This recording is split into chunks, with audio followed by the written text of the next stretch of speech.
তাশাহুদের পর যে দোয়াটি বেছে নেওয়া হয় অথচ তা আবশ্যক নয়।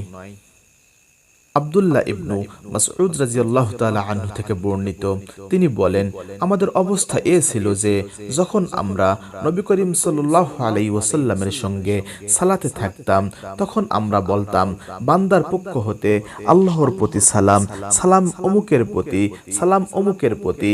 এতে নবী করিম সাল্লাল্লাহু আলাইহি ওয়াসাল্লাম বললেন, আল্লাহর প্রতি সালাম, তোমরা এরূপ বলো না, কারণ আল্লাহ নিজেই সালাম, বরং তোমরা বলো, আত্তাহিয়াতু লিল্লাহি ওয়াসসালাওয়াতু ওয়াত্তাইয়িবাতু, আসসালামু আলাইকা আইয়ুহান নবী ওয়া রাহমাতুল্লাহি ওয়া বারাকাতুহু, আসসালামু আলাইনা ওয়া আলা ইবাদিল্লাহিস সালিহিন। সমস্ত মৌখিক, দৈহিক ও আর্থিক ইবাদত আল্লাহর জন্য। হে নবী, আপনার উপর প্রতি সালাম এবং আল্লাহর রহমত ও বরকত বর্ষিত হোক। আল্লাহ আমাদের প্রতি এবং আল্লাহর নেক বান্দাগণের প্রতি। তোমরা যখন তা বলবে তখন আসমান ও জমিনের মধ্যে আল্লাহর প্রত্যেক বান্দার নিকট তা পৌঁছে যাবে। এরপর বলবে, আশহাদু আল্লা ইলাহা ইল্লাল্লাহু ওয়া আশহাদু আন্না মুহাম্মাদান আবদুহু ওয়া রাসূলুহু। আমি সাক্ষ্য প্রদান করছি যে আল্লাহ ব্যতীত আর কোনো মাবুদ নেই, এবং আমি আরো সাক্ষ্য দিচ্ছি যে নিশ্চয় মুহাম্মদুর রাসূলুল্লাহ সাল্লাল্লাহু আলাইহি ওয়াসাল্লাম আল্লাহর বান্দা ও রাসূল। তারপর যে দোয়া তার পছন্দ হয় তা সে বেছে নিবে এবং পড়বে। সহিহ বুখারী শরীফ, হাদিস নম্বর 835।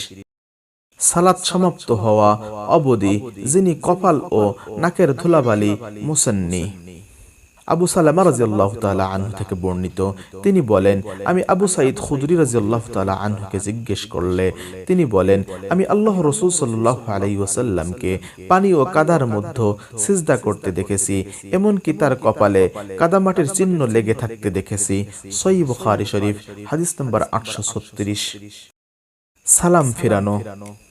উম্মু সালামা রাদিয়াল্লাহু তাআলা আনহা থেকে বর্ণিত, তিনি বলেন, আল্লাহ রাসূল সাল্লাল্লাহু আলাইহি ওয়াসাল্লাম যখন সালাম ফিরাতেন তখন সালাম শেষ হলেই মহিলাগণ দাঁড়িয়ে পড়তেন।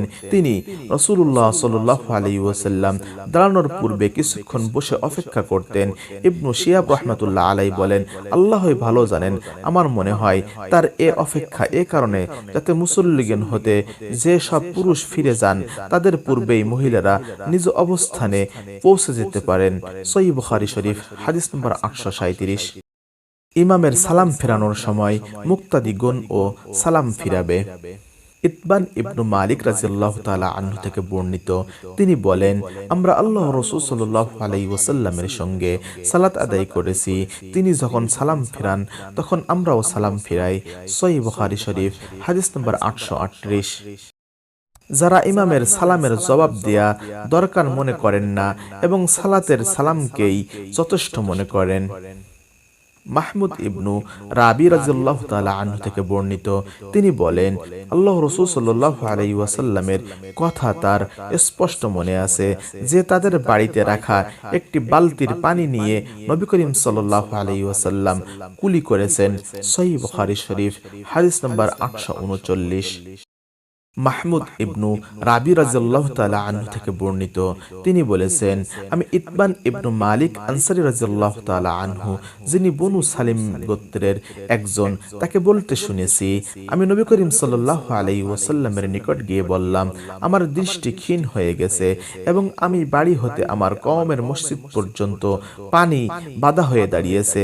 আমার একান্ত ইচ্ছা আপনি আমার বাড়িতে এসে এক জায়গায় সালাত আদায় করবেন, যেটা আমি সালাত আদায় করার জন্য নির্দিষ্ট করে নিব। নবী করিম সাল্লাল্লাহু আলাইহি ওয়াসাল্লাম বললেন, ইনশাআল্লাহ আমি তা করব। পরদিন রোদের তেজ বৃদ্ধি পেলে আল্লাহ রাসূল সাল্লাল্লাহু আলাইহি ওয়াসাল্লাম এবং আবু বকর রাদিয়াল্লাহু তাআলা আনহু আমার বাড়িতে এলেন।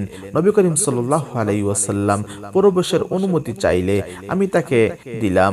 তিনি না বসেই বললেন, তোমার ঘরের কোন স্থানে তুমি আমার সালাত আদায় পছন্দ করো? তিনি পছন্দ মতো একটি স্থান নবী করিম সাল্লাল্লাহু আলাইহি ওয়াসাল্লামকে সালাত আদায়ের জন্য ইঙ্গিত করে দেখালেন। অতঃপর তিনি দাঁড়ালেন, আমরাও তার পিছনের কাতারে দাঁড়ালাম। অবশেষে তিনি সালাম ফিরালেন, আমরাও তার সালামের সময় সালাম ফিরালাম। সহিহ বুখারী শরীফ, হাদিস নম্বর 840।